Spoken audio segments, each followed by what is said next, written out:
देखिए, संबंध एवं फलन जो है चैप्टर है वो आज इस वीडियो में लगभग 6 चैप्टर होंगे और बोर्ड एग्जाम की दृष्टि से लगभग 50 नंबर का इससे बहुत महत्वपूर्ण जो है क्वेश्चन है।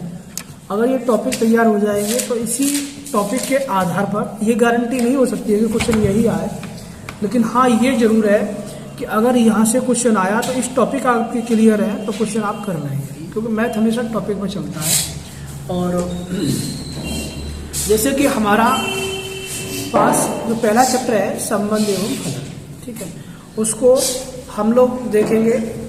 तो जैसे इसमें हमें 3-4 चीज़ें सीखनी है। तो पहला है स्वतुल्य एवं संबंध। स्वतुल्य का मतलब होता है कि ऐसा संबंध, ऐसा रिलेशन जो स्वयं का स्वयं से हो, जो सेट दिया गया है उसके प्रत्येक अवयव का भी संबंध होना चाहिए, ये भी ध्यान रखना है। जैसे एग्जाम्पल के तौर पर मेरा कोई सेट ये है 1, मेरा सेट इस तरह से है कि 1 2 3 एलिमेंट है, तो मेरे जो रिलेशन है 1 का 1 से भी होना चाहिए और 2 का 2 से भी होना चाहिए और 3 का 3 से भी होना चाहिए। अगर ऐसा प्रत्येक अवयव के लिए होता है, ऐसा संबंध बनता है, तो मैं उसे कहूंगा स्वतुल्य कहूंगा। और सममित में क्या होता है? सममित में देखिए ए का, जैसे ए का बी से है तो फिर बी का ए से भी होना चाहिए, इस तरह से है। जैसे मान लीजिए 1 का 2 से कहीं रिलेशन आपको दिया गया है तो 2 का फिर 1 से भी होना चाहिए। ऐसे अगर संबंध होते हैं तो उन्हें हम सममित कहते हैं। एक और होता है ट्रांजिटिव संक्रामक।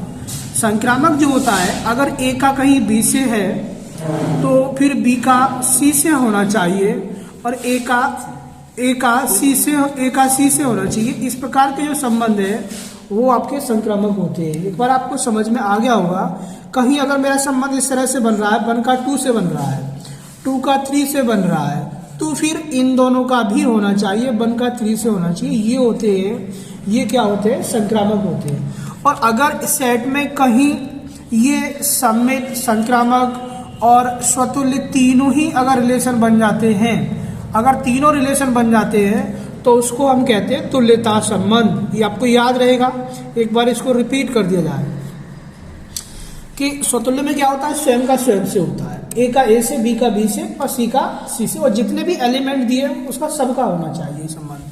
सममित में क्या होता है? ए का बी से, बी का ए से, उल्टे सीधे इस तरह से होने चाहिए। देखिए जैसे 1 का 2 से है तो 2 का 1 से भी, ऐसे अगर रिलेशन होते हैं तो सममित कहलाते हैं। संक्रामक में क्या होता है? ए का बी से है तो बी का सी से होना चाहिए और ए का सी से होना चाहिए। अगर ऐसा होता है तो संक्रामक होता है। जैसे मैंने एग्जाम्पल दिखाया है, 1 का 2 से है, 2 का 3 से है, 1 का 3 से, तो ये देखो इसका इससे बन रहा है ना, तो ये आपका संक्रामक होगा। और तुल्यता में क्या होता है? ये तीनों बन जाए, यानी स्वतुल्य हो और साथ में क्या हो? सम्मित भी हो और साथ में क्या हो? संक्रामक हो। ऐसा संबंध अगर होता है बेटा तो ये कहलाता है आपका, क्या कहलाता है? तीनों मिल जाएंगे तो तुल्यता होगा। तुल्यता चेक करने के लिए कभी कहे आपसे तो स्वतुल्य भी होना चाहिए, सम्मित भी होना चाहिए, संक्रामक भी होना चाहिए। एक आध मेरे पास एग्जाम्पल और होंगे, ये तो हो ही गया पूरा। तो यहाँ पे एक एग्जाम्पल दिया गया है, इससे क्लियर हो जाएगा। सेट ए में 1 2 3 ये 4 एलिमेंट, सेट ए में 1 2 3 4 एलिमेंट दिए गए हैं, ये रिलेशन दिया गया है। आपसे जांच करवाई गई है कि इसमें जो है हमारा जो संबंध है स्वतुल्य, सम्मित, संक्रामक और ये सभी संबंध है या नहीं। तो इसके लिए मैं आपको बताया स्वतुल्य के लिए, एक बार मैं फिर रिपीट कर देता हूँ। क्या बताया मैंने? स्वयं का संबंध स्वयं से हो। आप देख रहे हो इस सेट में देखो 4 एलिमेंट है, चारों के संबंध 1 का 1 से है, 2 का 2 से भी दिया गया है सेट में, और 3 का 3 से भी दिया गया है, और 4 का 4 से भी अगर दिया गया है तो संबंध ये आपका कैसा है? स्वतुल्य है। तो यहाँ पे ये शायद इन्होंने गलत इसको प्रिंट कर दिया है, मैं एक बार इसको लिख दे रहा हूँ। यहाँ 3 का 3 से होना चाहिए, अगर इस हिसाब से है तभी आपका ये स्वतुल्य हुआ है। अगर ये नहीं होते, मान लो ये नहीं होते, 3 का 3 से नहीं होता, 4 का 4 से नहीं होता, तो हमारा स्वतुल्य नहीं हो सकता था। मान लो 2 के लिए हो रहा है। अब बात करते हैं सम्मित की। सम्मित में क्या होता है? 1 का 2 से होना चाहिए और 2 का 1 से होना चाहिए, वो आपका सम्मित कहलाएगा, ठीक है ना। तो ये 1 का 2 से है और 2 का आपका वंश है तो सम्मित है ही। संक्रामक में हम बात करें 1 का 2 से 2 का वंश और फिर इनका इन से होना चाहिए, ए का सी से होना चाहिए, तो ये सम्मित आपका संक्रामक है। ठीक है, तुल्यता को पहले मैंने बता दिया था। अगर तीनों हमारे क्लियर होते, क्वालिफाई होते, यानी सम्मित भी हो, संक्रामक भी हो और क्या हो, स्वतुल्य भी हो, तीनों हो तो तुल्यता होता है। ये डेफिनेशन लिखी हुई है। अच्छा, हमारे पास नया जो टॉपिक आ रहा है, एकैकी फलन क्या होता है।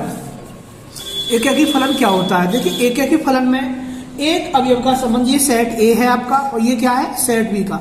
अगर सेट ए के एक अवयव का संबंध सेट बी के प्रत्येक अवयव से हो तो इसे हम कहेंगे एकैकी फलन।